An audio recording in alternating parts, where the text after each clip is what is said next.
hour, but when I do have an hour available, I like to make the best use of it as possible. So there's kind of good news and bad news. The bad news is there's no shortcuts when you're looking to scale a business. The good news is there are techniques and tools that will make it a lot easier for you.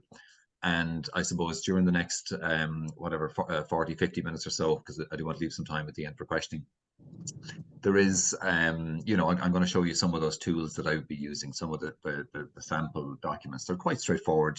I don't do rocket science. I don't do very complicated Excel sheets or formulas or anything like that. But a lot of it is kind of very hard work, but an unrelentless focus on getting the results that you want to achieve. So it's very important that you're very aware of what results you want for yourself and the business overall. And that's probably part of the first part of the engagement. So what I'm going to do today, I don't like overkill by PowerPoint. Yeah, I'm not a big PowerPoint user, but I suppose when you're using a forum like this, it's nice to have a couple of slides that we can discuss. What I also like to do when I'm running a class like this is use the whiteboard quite a lot, because again, if you were sitting around in a meeting room or sitting around in a classroom, you know, I'd have a whiteboard there and I'd be drawing away at the very, very top, kind of going through some of the examples. So I'm actually going to use the whiteboard on the laptop. It isn't as clean as crisp as seeing a flip chart or a whiteboard in person, but it's very, very close. So I hope you allow me a little bit of scribbling when we're going through the class. I'm going to share my slides here. So I have a couple of slides that I want to start with just to set the scene. So I'm just going to share that there. So can I just check that everybody can see slides there on the right hand side there? See the transform your business slides. Is that okay? A couple of nods of the heads. Excellent stuff. Okay. Now, just in case you see me looking around different screens, I have a couple of different screens here that I've set up. I've actually moved you over here. Where I'm looking now, I'm actually looking at you guys. I've got my laptop in front of me that will be used for drawing on. I've got my screen that will be displaying here on the right hand side. So,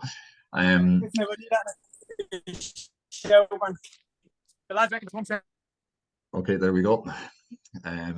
Now, so just to get started, I suppose usually when I go into an organization, there's a number of different challenges that they're facing, or maybe there's a number of different opportunities and they're looking to choose the right one. So sometimes I find companies are a bit of a crossroads. They've got to a certain point, they're struggling to get to the next level. They're unsure of which direction to take, or they're unsure that they have the right organizational structure, the right people to bring them to the next level. So it's often quite daunting when they're, you know, looking at, you know, here's the challenge that are in front of me. You know, at the moment, you know, there's a lot of, I suppose, noise out there in terms of we can't keep up. You know what I mean? A lot of demand out there, a lot of business out there, a lot of companies, a lot of sites going at one time, and finding it hard to get and to keep resources. And as a result, a lot of the owner managers are doing an awful lot of the work themselves, working very long hours. And again, like all companies, it's only so long you can actually do that level of engagement. Some companies struggling with growth choices, the different opportunities to move in different directions. I was down with a kind of I suppose a medium-sized company, kind of a 15 million turnover business, a construction business down the country there just quite recently, and they've got a couple of choices to take in terms of what type of business they want to concentrate on. And there's a technique I would have worked with them on to try and identify what that future revenue is going to look like. So I'm actually going to show you that this morning. And you know, the challenges of trying to grow then is to make sure that there's enough cash flow in the business to be able to sustain it, while you're either changing direction or to support the investment that's needed to take you in that direction, be it acquisition of sites or be it investment in resources. And for a lot of companies that I work with, there's no real plan. You know, there's no real plan in place. There's no real thinking in terms of where am I going? Where is the company going? What's the next steps for me? And a lot of companies are just doing what they've always done. And, you know, as I say, the definition of madness is, you know, doing the same thing and expecting different results. So that's quite a common thing, just to not have that clear sense of direction. So, you know, when I look for the ultimate driver behind all this, usually there's a number of directors, or maybe it's one single owner, or maybe it's a couple that own the business, and they're thinking, what about me? what do I want out of the business? You know, and would you believe it, before I get into talking about strategy or developing companies, and you know, changing resources or changing strategy, the first thing I will spend a significant amount of time on is understanding exactly what the owner wants from the business from a personal perspective. And it's amazing how many people haven't taken a step back to actually think, this is what I want for me. This is what success looks like for me.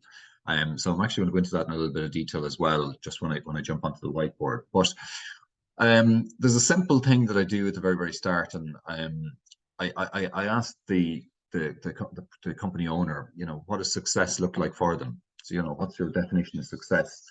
And a lot of people struggle with this. I don't know what success looks like for me. They haven't thought about it enough.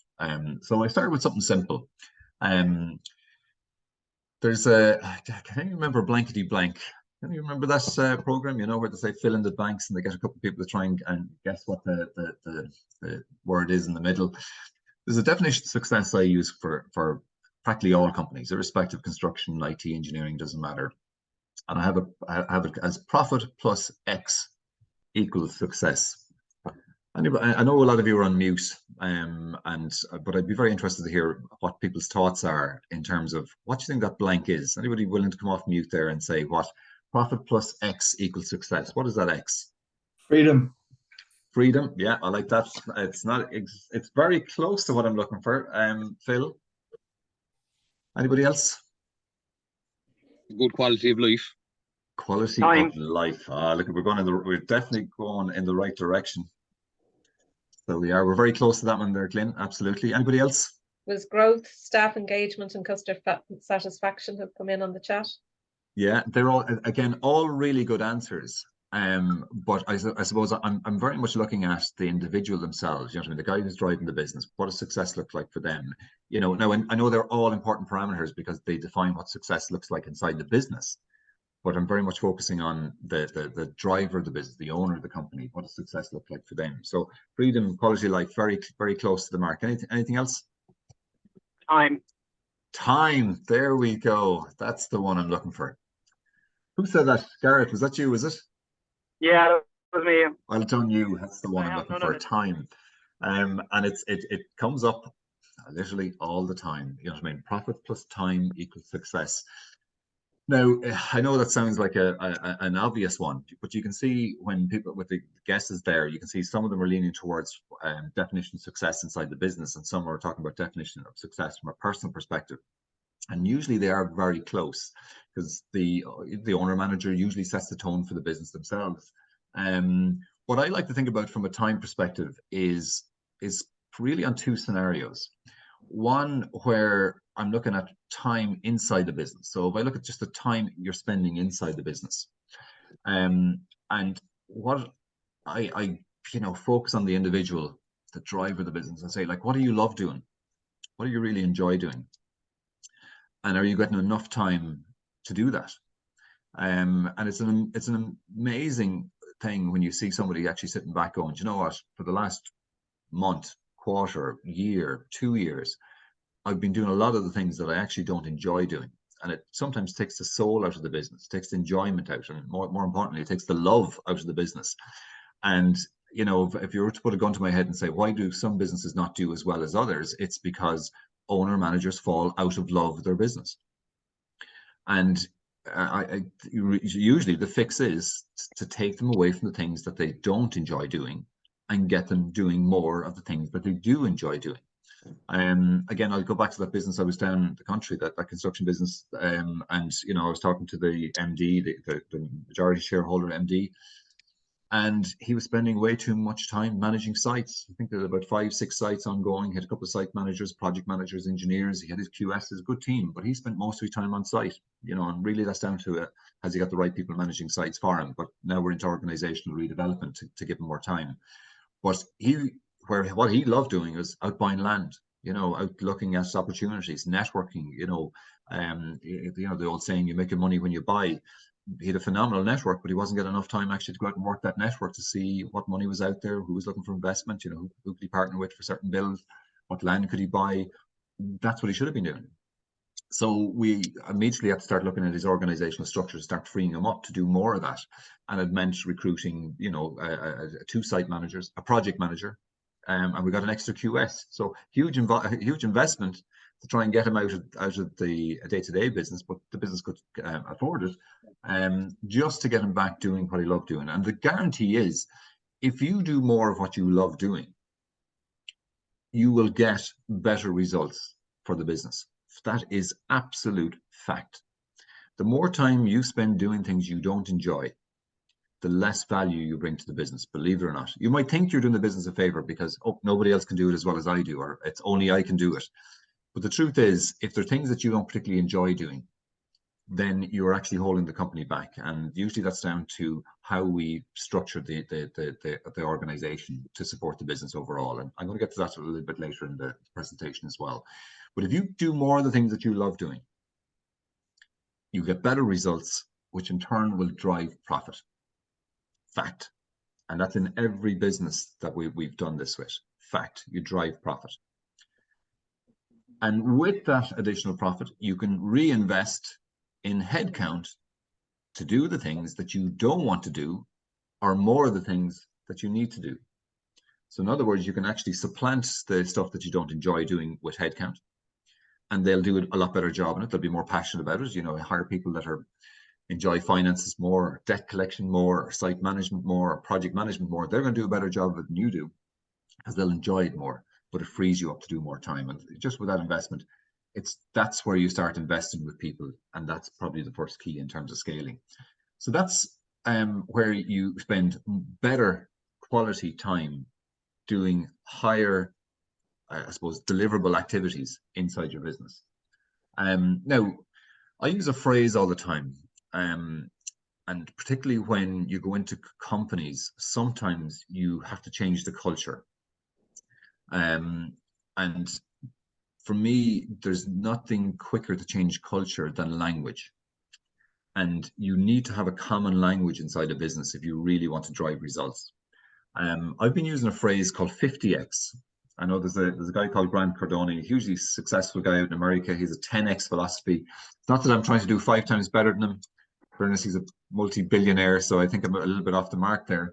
But I use a phrase called 50x to define activities that give you 50 times the results. And it's funny, it goes back to, I set up my consultancy business back in 2006, 2007, and I started running programs like this for owner managers. And I used to give them assignments. I used to meet them once a month. I think I had about 12 or 15 owner managers on a program. I used to give them assignments every month. And one of the assignments was to make 3 to 5 phone calls with customers that they hadn't done business with in the last 12 months. Simple exercise.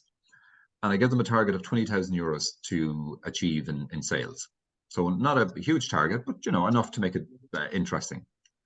And the month went by. I check in, you know, mid-month to make sure everybody's reminded of what they need to do. And one of the guys came back into the program a month later, big smiley face, huge smiley face, still remember it. Walks in, and he almost had his hand up straight away going, can I go first? In terms of giving you a report on my homework assignment.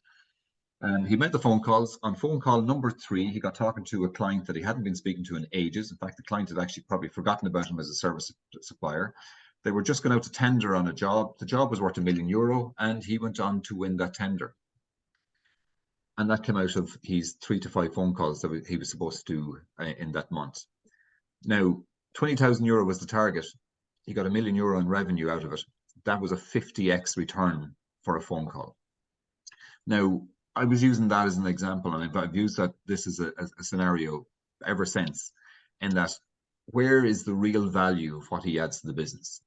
And that particular business owner would have spent a lot of time in the depth, the bowels of the business, you know, trying to keep on top of everything, micromanaging stuff, when really the value that he brought to the business was actually on the phone, you know, out meeting clients, out generating new business.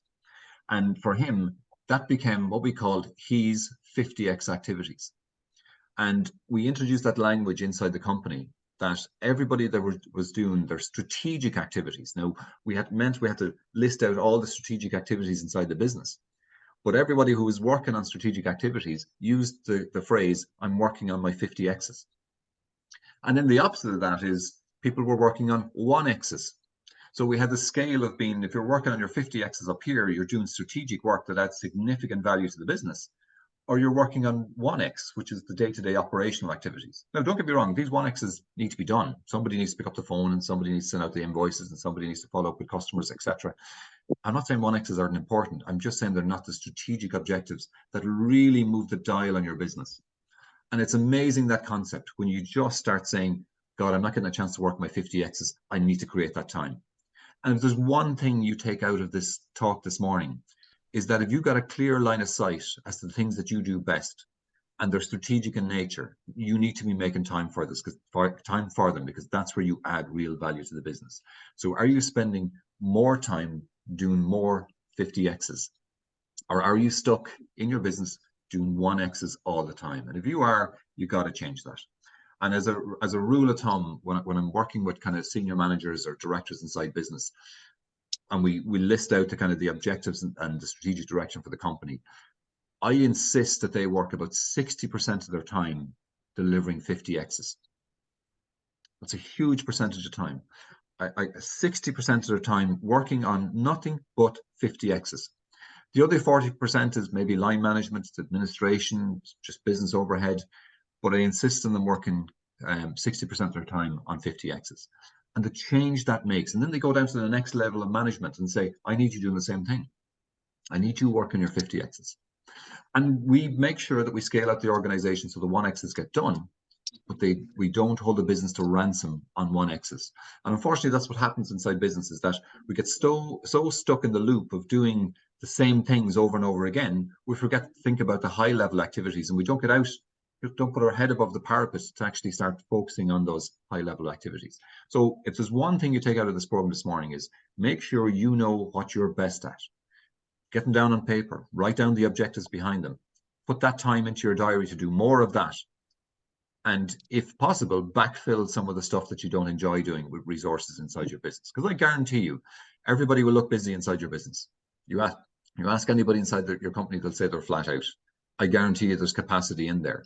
And actually, I guarantee you there's people in there looking for meaning. So if you're giving them something that you don't enjoy doing and you give it to them as a strategic activity, the chances are they'll do a better, more engaged job in it, because that's a strategic activity for them. And it means they're delivering for the company. So have a think about that in terms of your time spent inside the business. Do more 50x's. Do the equivalent of those phone calls. If that's buying land, if that's buying site, if it's mentoring staff, if it's sorting out your finances, for your cash flow, whatever it is, do more of those 50x's. So that's time inside your business. And I guarantee if you do more of those, you will continually be passionate and you will love your business. The less time you spend doing it, the more chance you are to fall out of love with your business. So that's time inside your business. But now what about the time outside your business? So we had freedom, quality of life, two really good suggestions there from Phil and Glenn. So what does that mean for us? It means that if the business is more profitable, I can take a little bit more out of it, and I can do things that I enjoy doing, do the things that I always wanted to do the things you love to do. And we know when we do that, it gives immense personal satisfaction. When you've got your own personal goals set, and the business provides you with the wherewithal to make those happen, it connects the business success with your success. And then you want more of it. You got a taste for it. So it means you get more and more engaged with those 50x's. So the more satisfied with your life outside the business that your company is providing you with that lifestyle, it drives personal motivation, which again gives you more time to spend inside the business doing the things that you love doing. It drives you to do more of that because you can see the personal side of it. And that for me is a big ticket item. And so there's one thing about putting a strategy in place to make a business better, but we also need to make sure that the individual who's driving it, or the individuals who are driving it, have a personal strategy, and that we know what success looks like them, because the business should just be an enabler for you to achieve personal success. And that's the direct connection. Your business is just an enabler for you to achieve personal success, but you need to define it. You need to know what your personal motivators are. And again, I'm going to talk about that in just a moment. So we just need to make sure that we get that balance right all the time. Okay. Any questions on that so far? Just very quickly, if there's anything that stimulated any thoughts. No, that's good. Thank you. Excellent. Right. I'm going to jump on to my whiteboard now, if that's okay. So I'm just going to share the screen again. So bear with me 1 second while I set this up.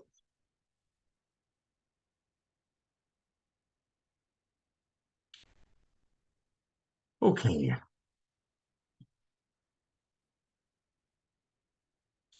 Now, can I confirm that everybody can see a transform your business kind of slide there with a white background? Everybody see that thumbs up? Everybody can see a tick mark going onto the screen? Good stuff. There we go. We're up and running. So now, again, one of the first things I'm asked when I'm invited to come into a company is that they'll say to me, we need to put a strategy in place for the company. That's usually the first thing I'm told. We need a strategy for growth. We need a strategy for right sizing. We need a strategy for staff. We need a strategy around finance. All these elements to grow our business to the next level. So, as I said, what I really start with, I start up here with personal motivators.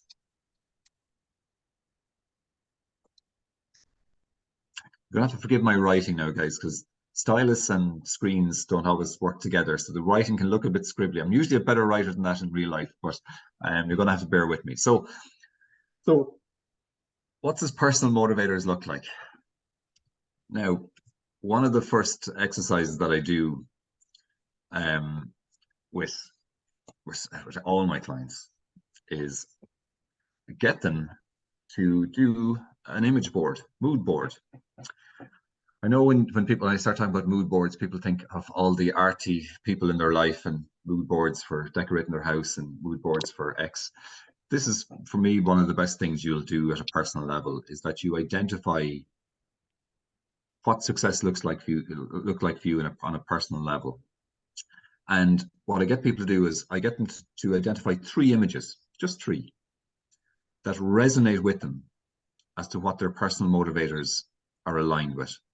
So for some people, they need their business to support and achieve their personal objectives. One of them could be, I want to get my mortgage paid. I want to visualize the bank statement with 0,000 on the bottom of my mortgage statement that comes out, whatever, once a year, however often I send it out now. I want to get that paid. That's my big ticket item for me. It's one of my personal motivators. Maybe it's I want to get to a certain cash position. I want security in terms of having X amount of cash in my bank. Maybe it's I want to be able to afford 2-3 family holidays every year. I want my kids through college. I want more free time. Back to this quality time. I want my business to facilitate me to get more free time to spend time with my kids. That's a picture of actually looks like a picture of Corey Carrington. I'm not sure if that's his son or not, but spending more time with your kid. For one of my clients, it was quite a good one where he put down an image of a ship sailing on one of the 7 oceans. And he wanted to be able to do exactly that. He wanted the business to be able to give him enough time off that he could sail one of the 7 oceans. And that meant having to take a huge step back from the business for him and get the management team in place where it could run autonomously without him. And he could take 2 months off and go sail one of the oceans. For some, it could be a retirement plan. It could be do up your home, put on the extension of the back. For some, it's the car that you drive. It really doesn't make any odds what it is. It's a personal motivator. But again, simple tip, guys, spend some time on Google. Find an image that resonates with you, and it has to resonate with you. You have to get, when you're looking at this, it really has to give you the feelings of success, going, that's what success looks like. It should make the hairs on your arm stand up when you think about it, going, when I see that, that's what success looks like for me. That's what I'm driving towards. And that feelings give you a huge amount of energy to focus on your business. And that energy sets the tone for everything else that you're doing. So this is a really important exercise. So before we ever get anywhere near strategy, it's the first thing I do is get those personal motivators identified. Then with the personal motivators identified, let's do that.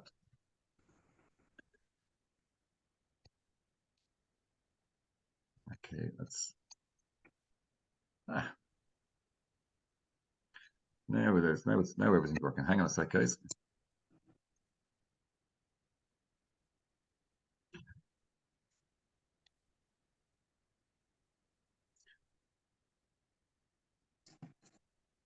There we go again. So the next thing I guess the company to do is to look at their vision.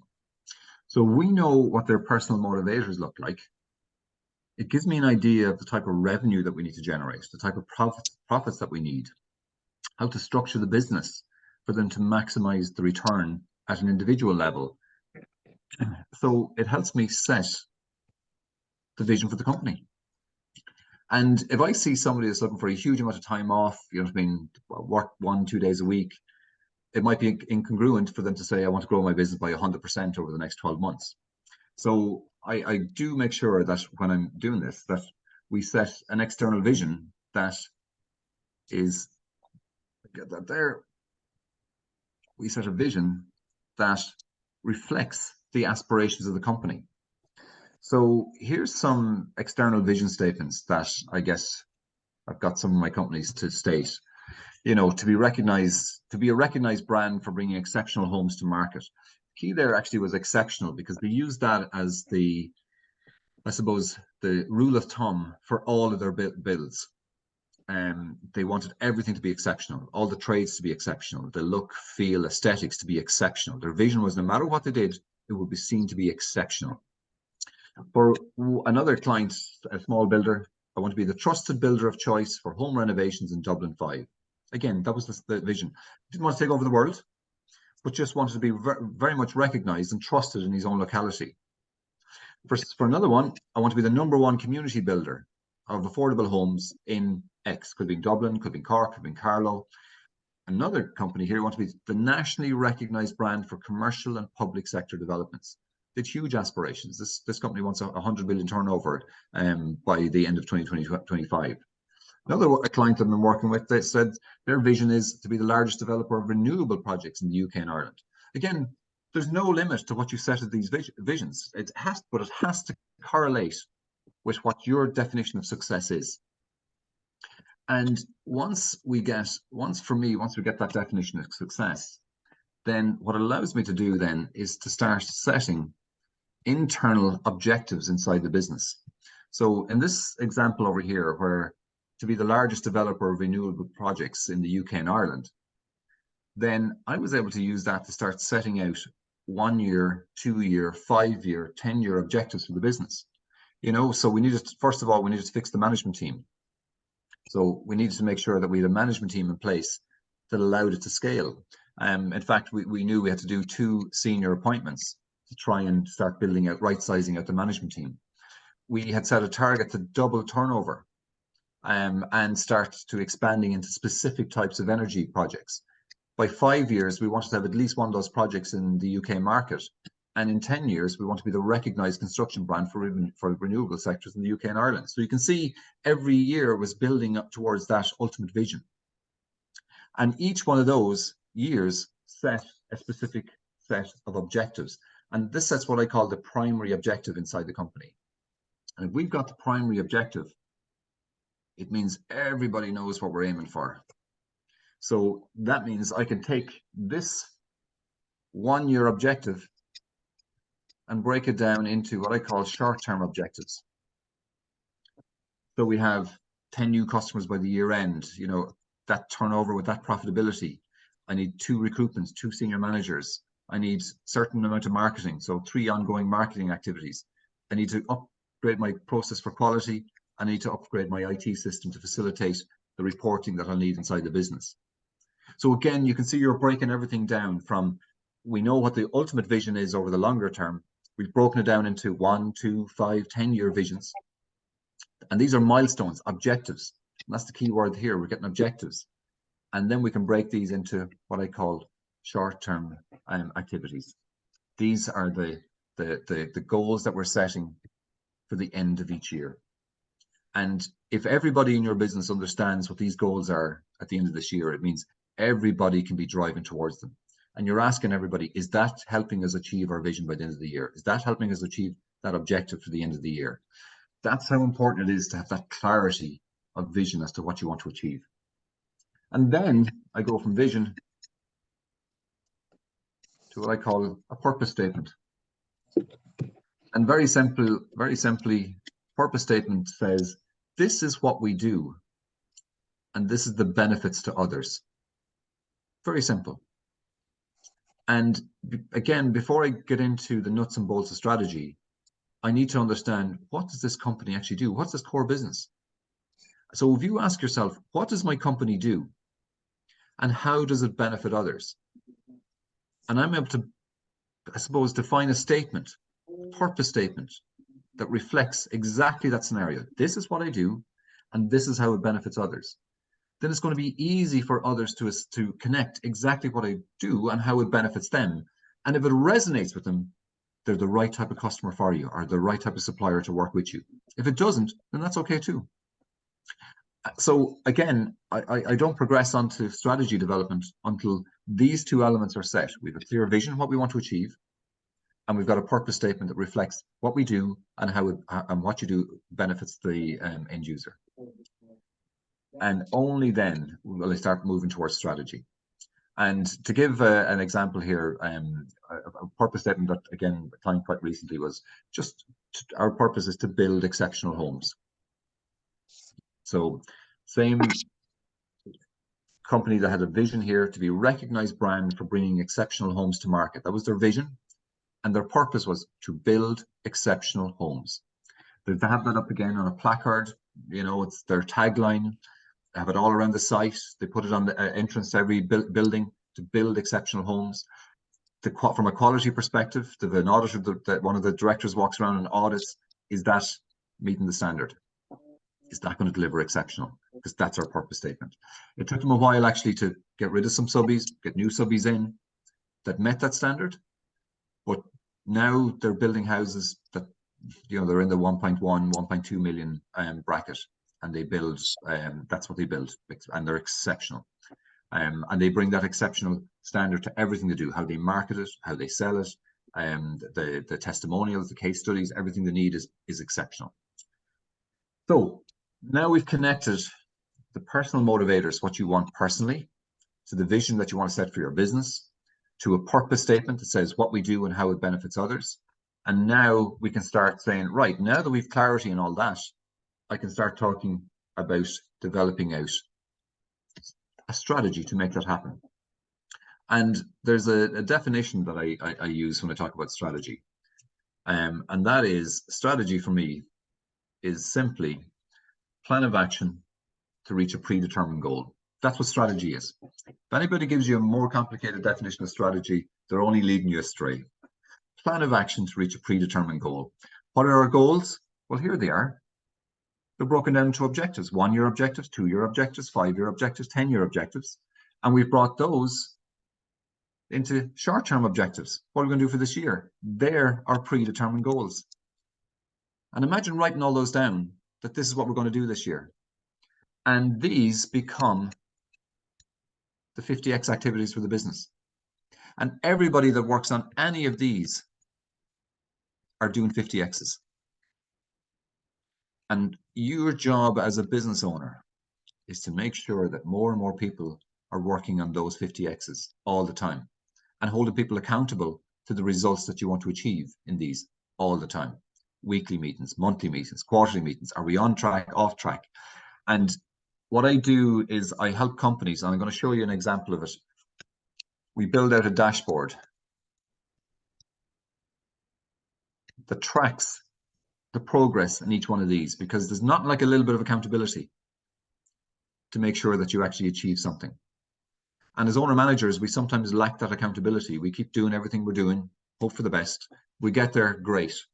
But if we don't, maybe next year. Whereas this unrelentless drive towards achieving these 50x's and holding yourself accountable and your team accountable, and that you have a way of actually reporting on it, drives focus. And focus gets results. That's what real strategy is.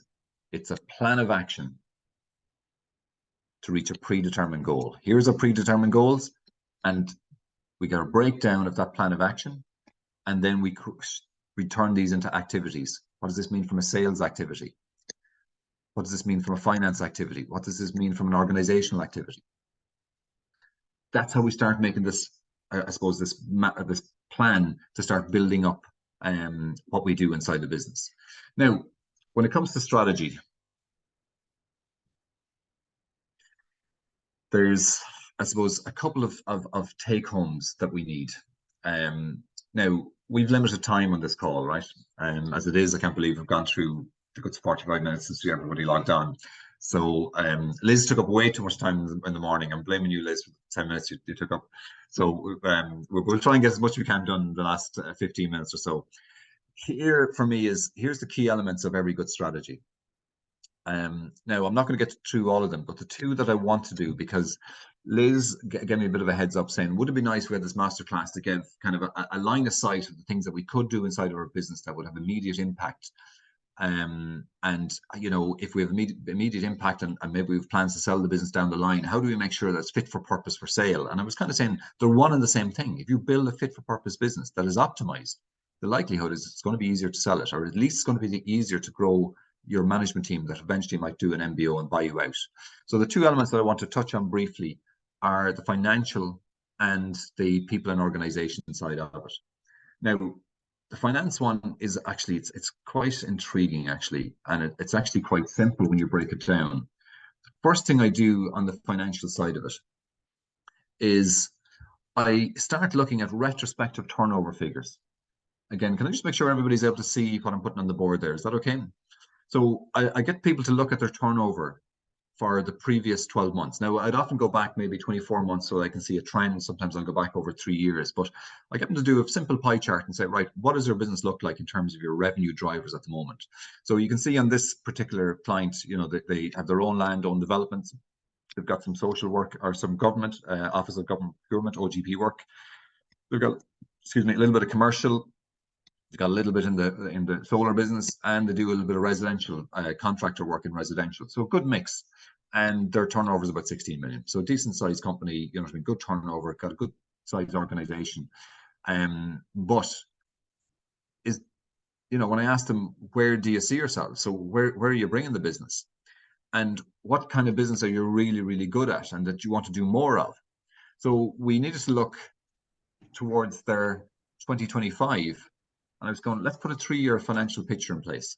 So what does the picture look like in 3 years' time? So if we're going to look at what your business looks like now, and we see all the key areas that you're generating revenue, what's it going to look like before we get to 2025? Now, what I'll do is I'll break this down in 2 fronts. First and foremost, I'll break it down from a revenue perspective. So this first pie chart will be based on revenue. Let me look at your revenue sources. And then I'll do it on margin. Where are you making the margins? Sorry, delta is the symbol for margins. Where's the margins in each one of these? So what margins are you making on the residential, on your own developments? What margin are you making on the contracts? What make the contract residential? What are you making on the commercial? What are you making on the OGP jobs? And what are you making on the projects there? And once I understand that, and once they understand that, now that takes a little bit of forensic financial analysis, but it's there, you know, information there. If the information is not there, you need to put it there. Again, take home, guys. If you don't fully understand where the revenue is coming from your business, you are again going to repeat the mistakes that you've done in the past, or you'll keep doing things that don't add the right type of value. When we looked at this for their next stage of development, when we said, right, we're going to turn this business, we're going to turn that business into this by 2025. Well, you know what? We're going to simplify our business model. We're going to get rid of all the contracting that we do in residential, because you know what? The margins aren't good enough on it. It's too hard work. It's too hard work. It's too hard to get subbies, too hard to get paid, all that stuff. We're going to take that out. We're going to do a good bit of our own development. Now, if we're going to do a good bit of our own development, you know, there's the figure that they want to do by 2025. I'm going, right, we need to make sure that we've got strong cash flow models in place and that we've secured good financing to make sure that happens. We now look at this section here that wants nearly 25% coming from the OGP. So by looking at that, we need somebody who's really good at doing tenders inside the business. We need to spend a whole part of your strategic plan making sure that tenders are first class. So what we did in this instance, we hired a good pre-contracts manager. We sent them on tenders courses. We got actually a specialist company who developed tenders. And between us, we wrote 3 really strong tenders and had a really good template. And we used that template for all the subsequent tenders. We looked at the commercial business and said, right, we need to do more commercial. Over here, previously, we were only doing a small amount of commercial. In the future, in 3 years' time, they want to be doing a lot more commercial work. So that means when it comes to the business development side, we need to be doing a lot more focus on acquiring these type of jobs. And we make good money on the project side. So, you know what, we're going to grow that business as well. And that means we need to make sure that we've got the really good site managers who can deliver these type of projects. So you can see just by starting that financial analysis, right, from a strategic perspective, we're starting to get a line of sight as to what type of business we want in the future. But we have to take care. Again, if you keep doing the same things you're doing, you're going to get more of this. Maybe the pie chart will grow slightly. Maybe it'll grow slightly, but it mightn't be growing in the right way. But just by taking even a 3-year view and saying, do you know what? That's the business that I want in 3 years. That's the type of money, that's the type of revenue I want, and that's the type of profitability that I want. And these are the sectors I think have the best chance. And now that I understand that financial strategy, now that I understand exactly where I want to bring the business, now I can start focusing on the people and organization piece. And this is where the fun begins. Because you know what? Having ideas and having plans are great. Implementing them is where it gets difficult. But you won't implement them without the right skill sets of the people in place. And often when I'm looking at, particularly in the construction industry, now I know we've got a lot of peripheral industries here as well today, which is great. But often they focus on what they see. So when we go into a site, you know, they typically concentrate on all the operational side of it, kind of going, right, you know, there's my typical phases on a build. Now, I'm obviously using a kind of a generic contractor developer type approach here. But remember, I know that there's a lot of you with different peripheral businesses to the construction industry. But it doesn't matter whether you're a plumber, whether it doesn't matter you're a electrician, doesn't matter electrician business, doesn't matter whether you're in switchgear, doesn't matter air conditioning. The same principle applies. What's our financial planning and what does our organization look like to make it happen? And sometimes we just focus on the delivery piece as a finite item. But really and truly, what we need to be doing is actually looking at every element that defines key tasks inside the business. So I'm going to show you a little tool that I use quite often. Now, there's a lot of detail in this, so it's going to be difficult to show you it all, but I want to give you a flavor of what, I suppose, right-sizing your business and making sure you understand the key tasks and the allocation of key tasks inside the business. This is where we get to making sure the right people are doing 50 X's. So here you kind of see a typical 7-phase development, site preparation right through to second fix. But that's not all that goes on inside a business. So now let me do this for 1 second. I just need to go back onto my other screen.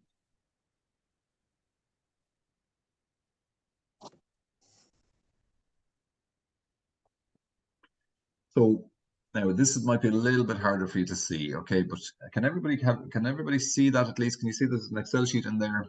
Yeah. Now, when it comes to the delivery or implementing anything inside your business, what we've done, or what I've done over the course of years, is started to add on, you know, when we look at, and this is the same for every industry. Obviously, this particular Excel sheet is for the construction industry. I've got these for IT industries. I've got these for engineering industries. I've got these for online businesses. I've built up these over the years, but it means that we start mapping out all of the key tasks. So key tasks in sales, key tasks in marketing, operations, finance, legal, strategy, people management, quality, health, environmental health and safety, R&D, supply chain.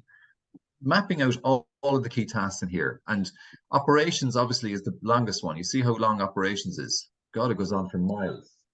And that's why people sometimes get lost going, there's only details we need to work on. Now, I'm going to show you a live example, right? So I did this with a company quite recently. So I looked at the first director inside the business and kind of going, right, let's start heat mapping your role. Because if I want to get you spending 50%, 60% of your time doing 50X activities, we need to know where you're spending your current time and what workload we can take off you and how we delegate different things inside the business. So they spend a bit of time on the design, a bit of time on client management, a significant amount of time on operations. So you can see there's a good bit of time spent on operations, lots of greens. And by mean green for me is they're doing it well. Doesn't mean they should be doing it, but they're doing it well. The reds are areas that they're just not getting to do well enough, or they're not getting to do at all, excuse me. And the ambers here are the ones that they're getting to do, but could do them better. And just by heat mapping that out, right? So now that I'm going to scale out a small bit. So again, you won't see the detail, but you get an idea that when I look at this person's role, where they're spending their time. So that gives me an indication going, right, I know that person is spending a lot of time in operations. So now when I move on to director number 2, I do the exact same heat map. What are all the key tasks that they're doing? Director 3. And now we identified here in this director is going to retire soon. And we said, you know what, we need to backfill a lot of their roles. So we'd look at all the blues in there and kind of go, do you know what, we need to take all those blues off that person. We need to start training other people in to do those tasks. Because if we don't, we're going to lose that skill set. We've mapped out the site managers. Again, you can see most of it is on the green side, or sorry, on the operation side, but they've got other tasks they need to do in supply, health and safety, quality, planning, you know, some legal requirements, a little bit of client management at times while they're on site. But again, it's mapped out.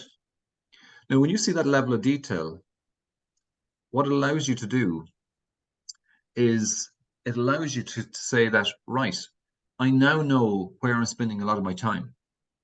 And I can actually make a physical decision that I'm going to stop doing more of that. I'm going to get somebody else to do that and start offloading or delegating tasks, even if they're green. You know, I do them and I do them extremely well, but they may be 1x activities. Let's get them onto somebody else's workload and free yourself up to do more of those 50x's. And that for me is one of the simplest exercises that you do to help you sell your business eventually, because it means you map everything out and you can see where you can extract yourself out of the business, and you can see the tasks that you need to backfill. And it just takes a little bit of effort. So it's an Excel sheet, and usually takes people about a day, believe it or not, to do that exercise, and it gives them total clarity what's happening inside their business. Now, I'm just conscious of time. I might, if I run over by a couple of minutes, would that be okay with everybody? Maybe 3 or 4 minutes. I just want to do one thing extra with you before I leave you. And to ask questions. There are no questions coming in the chat, but just make sure. Absolutely, get ready to ask questions at the end, and we'll take some time for questions. So again, bear with me. I just want to share the screen again.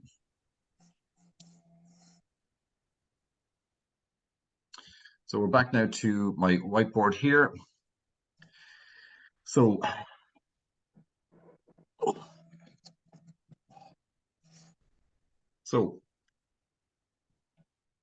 back. So if I've again a very simple model. What's going on there? Okay with everybody? Everybody can still see me and hear me? Yeah, excellent. Right.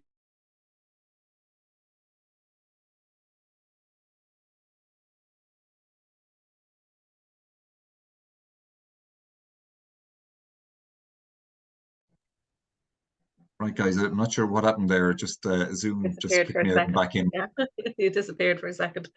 That was a bit scary. So it was. This is like live TV, everybody. You have no idea what's going to happen from 1 minute to the next. So just bear with me. I'm going to set this up again. So this again is a simple model. You know, how do we scale our business? And I use a 1, 2, 3 model. The first model is we optimize our delivery organization. So that diagram that I just showed you a minute ago is where we optimize our delivery organization through key tasks.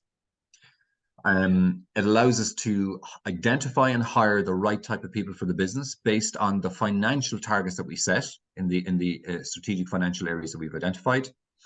The second area is where we analyze our existing business.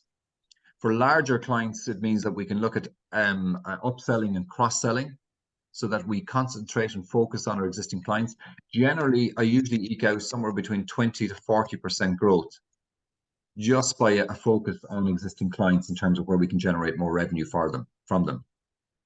But one of the really important things here is that when I look at my existing clients, I identify what I call tier 1 and tier 2 type clients. And they're my best clients. Give me the best revenue, the least hassle.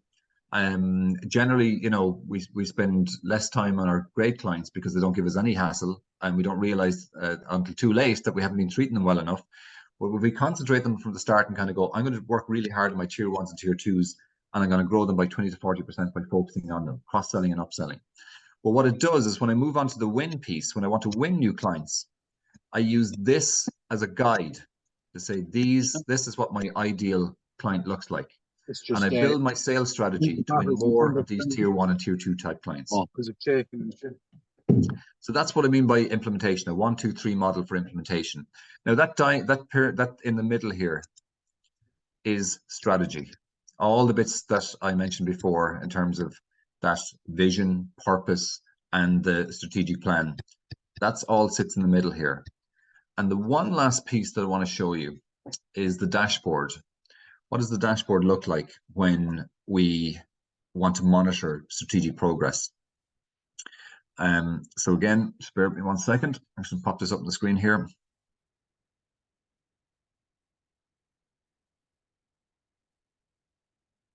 Now, on first view, that sometimes looks a little bit daunting, but all it is, it's allowing us to have in one sheet everything that's going on inside our business.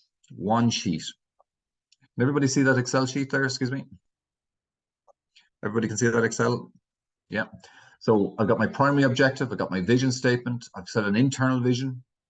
I've got my 3 primary objectives that I want to achieve this year, my top 3 primary objectives. I've got my company purpose listed. I've got my values, and I've got my 3 priorities for the quarter listed. So again, when I'm communicating this to my senior management or I'm communicating this to my staff, there is no ambiguity about what I'm trying to do inside the company. There's no ambiguity about the results that I'm looking to achieve. And then what we do is we start building down our targets. So here's the first one is always financial. So in this case, we're looking for 7 million with 8% EBITDA achieved, for net profitability essentially. And we've broken down the targets for each one of those. And we've broken this out on a monthly basis. Now, some of these drops, the lump sums will happen later on, but it allows us to track whether we're on track or off track on these financial targets. Second 50X we've identified here is build our organizational structure.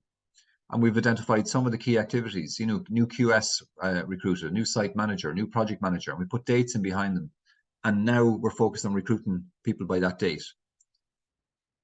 Purpose, communication strategies, etc. We've got a marketing 50X, marketing calendar in place, campaigns running, website optimized, social media. We've got expand our facilities.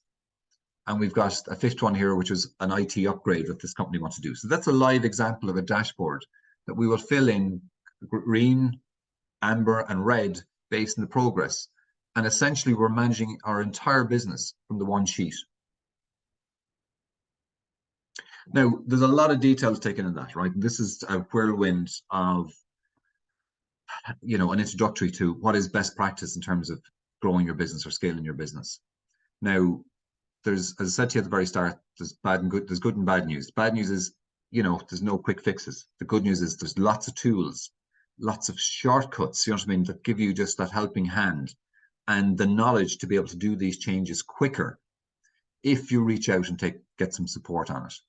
And I suppose this is where we can do the advertising piece. Liz has asked or engaged me to run a Transform Your Business program, just specifically for those involved in the construction sector. It's built out over a 3-month period There's 6 meetings in total. There's 6 half-day meetings. Everything you've seen today, we go into a lot more detail. And you're given the tools and the guidance and the support and the coaching and the mentoring to get those in place inside your business. We are kicking that course off in August, Liz, is that right? 17th of August. 17th of August. Thursday, and it's every 2 weeks. It's every 2 weeks after that. We have about 12 seats available. Usually they fill out fairly fast. I'm not sure how many seats are already taken up on that, but I think it's about to be pushed out. Yeah. If you've seen stuff that resonated with you this morning, if you're looking at that and going, do you know what, I need to fix that issue inside my business. I need to make sure that I can right size or scale my delivery organization. I need to have a good financial strategy or plan that I can map out where my business is now and where it needs to go. Whether I need to look at how I structure the organization to free me up to have more time to do all the things that I need to do. If I need to have a better account management system that I can grow my existing clients. All of these elements are addressed in the 3-month program. So I hope this whirlwind of information that just got thrown at you in less than an hour, I hope some of it has landed and you've seen stuff that might get you thinking, because if we can transform the way you think, we can transform the way you act. And then if we can give you a tool, we can help you act quicker and more efficiently. And that's what this program is all about. And this masterclass really is just to give you a flavor of all the things that's involved. None of it is rocket science. It just involves focus, and over a 3-month period to get all this in place for your business, it's actually quite a manageable chunk of work, and one that will become and should become a 50x for you. That's it, Liz. Okay. That's all from me, and we can open up for questions. And I'll just add onto that then as well, that if any of you are thinking of doing the course and would like to talk to one of the past participants, I can put you in touch with somebody so you can have a chat with them and just see what they thought of it and what they got out of it. And yeah, any questions? Has anybody got any questions there for Damien at the moment? I'll send on the recording to all of you, and I'll send you on the information of the program as well. Any questions, anybody? Just unmute yourself and ask. No? More than welcome. If you come up with a question afterwards and you want to ask, you know, please feel free. Lynn, do you have one?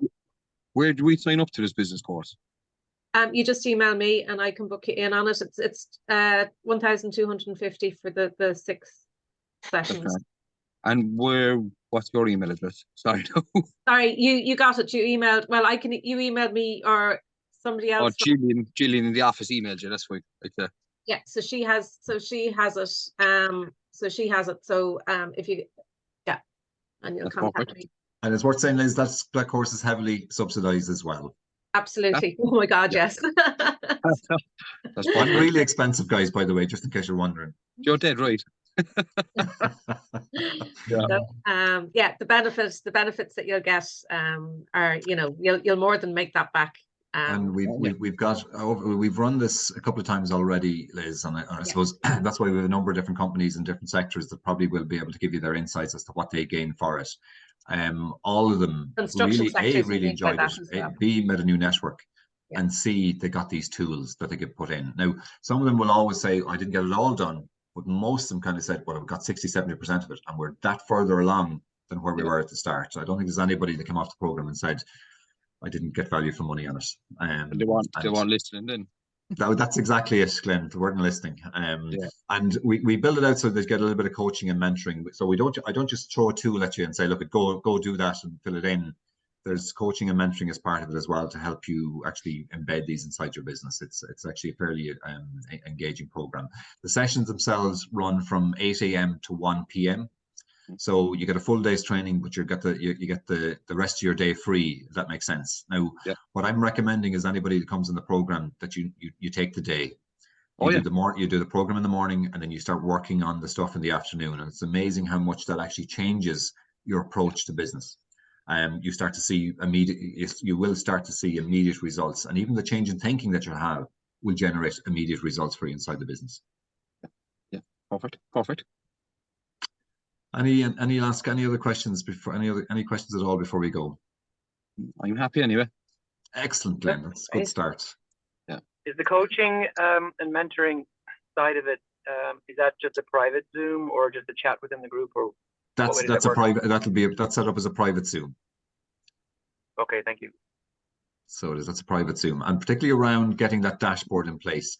So over the first 2 sessions, I'll introduce you to that dashboard at the very start, and you'll work on that over the first, I suppose, 2 to 3 sessions. So over the first 6 weeks, you'll be working on that, and you'll get coaching sessions to help you build that in, and that helps you set up the objectives that you want to set inside your business as well, which again gives you more focus for the key areas of the program that you want to concentrate on.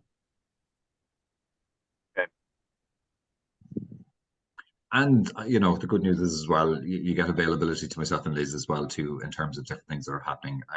You know, there's constant support throughout the program as we go through it. But anybody, any questions, just any area this morning that was covered that stimulated a thought or challenge or something that you'd like a little bit more information on? Chances are I've been there, done that, and bought the t-shirt.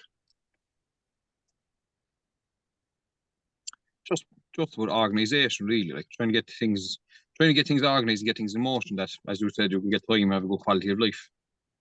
You know, That's as exactly you said, as you were saying earlier, like I find myself running around the clock most of the time, like. Yeah. And Glenn, I some of it is your own fault.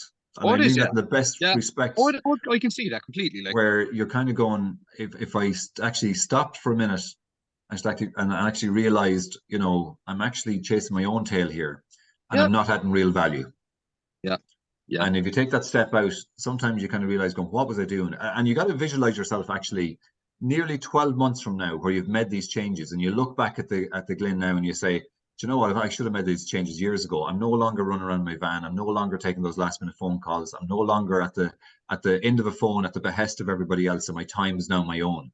And that's that you kind of have to see that image of yourself kind of in 12 months time. And then we kind of work back on, right, if we look at all the key tasks, and that key task development is that specific area where we break down exactly where your time is gone. And we look at where you're spending your time. And then we identify where you add the most value inside the business. And then we kind of go, well, sure, it makes no sense. You're out the van doing delivery, picking up parts, dropping things to site, when actually you could add hundreds of thousands to the business if you were back in the office making phone calls, or out networking, out meeting your customers, seeing what's going on in the marketplace, maybe going over to trade conferences across overseas and see how people are doing it in other sectors, investigating new technologies to improve efficiencies. All these things are actually within your grasp that you should be doing, but you know what? You're just not taking the step back and really kind of putting the structure in place to facilitate it. Yeah. And some of it is a leap of faith. Some of it is a bit of trust. And some of it is a bit of pain as well, because you're going to give away things that you actually get a bit of kick out of, but you know what? They're not the right task for you to be doing. Yeah. And they cost money. Yeah, so everything does. Which is the other side. But you got to look at it going, it'll cost me this now, but I'll make this and more if I actually spend time doing the right things. And that's the reality. Common sense as well at the same time. Like, just learn the word no and turn off is the hard thing too. Like, it is, but there's actually ways of actually turning off, but still having the support services that you need to have in place for your customers, if you think about it right. Yeah. And that's the key. And this is where the organizational structuring piece comes in, and this functional key task development becomes really, really important. And I'll show you how to create job descriptions out of this, how to go to market to try and backfill these positions, and more importantly, how to use your time better once you get freed up. Yeah. And I think as well, Damien, just coming back all the way back to the start that you started at, when you know what your motivators are and you have that kind of vision of what you want to do and what you want to achieve, it's much easier to get in and structure yourself and your business the way you want it to do. Yeah. And there's it gets even better than that. I'm a big believer, right? And I've been doing this business, I'm nearly say 20 years, and I've built up a philosophy in that time because I've seen it firsthand. And it's a simple thing called the universe will conspire. And I use that phrase quite often. Once you start going, once you set a direction that's right for you in your business, the universe will conspire to help you make it happen. Yeah. And I've seen this so many times. So you make a decision, I'm going to make that change in my life, and it's right for you. And it's like the universe says, you're right. This is the right direction for you. And suddenly doors open up. You get the right member of staff, you meet the right type of network or customer, you get access to a job that you didn't think you were going to get before, and suddenly it gives you more revenue to invest in stuff. I've seen so many examples of that over the years, that once you set the plan in place, and the thing about it is you have to set the plan in place. If it's in your head, it's no good. Yeah. You've got to get out of your head and get it down on paper, and whatever paper looks like. And that's why that one pager for me is how a very efficient way of running your business. It takes a lot of work to get it down onto one page, but once you get it down, you can run your entire business on one page. Yeah. But the universe conspires once you start going down the right path. Fair enough. And I'll give you reference material for all this as well, you know, and I might even stimulate a bit of reading on the far side of other stuff that can broaden your horizons. But I think we'll leave it at that, Liz. I think that's probably it for today. Guys, a big thank you from me. Thank you for the time. I hope I didn't throw too much stuff at you. I hope you managed to get a couple of nuggets out of it. Take Liz on the offer to get some money on some of the training stuff that you want to do and the technology you want to put in place. There's nothing as good as free money when you can get it. I'm delighted the subsidies for the program that I'll be running in August as well. If you are interested, sign up. We'd love to get 12 or 15 of you on the course. I know the seat's already gone in it. There might be 10 or so places left. So please, if you're interested, get your name in early so that we can actually start planning for it. And for those of you that come back and join us in August, I'll see you then. I'm looking forward to it. Thanks so much. Great. Listen, thanks very much, everybody. Thank you for your time and hope to see you in the future. Thanks a million. Cheers, Liz. Thank you. Thank you. All the best. Thanks, guys.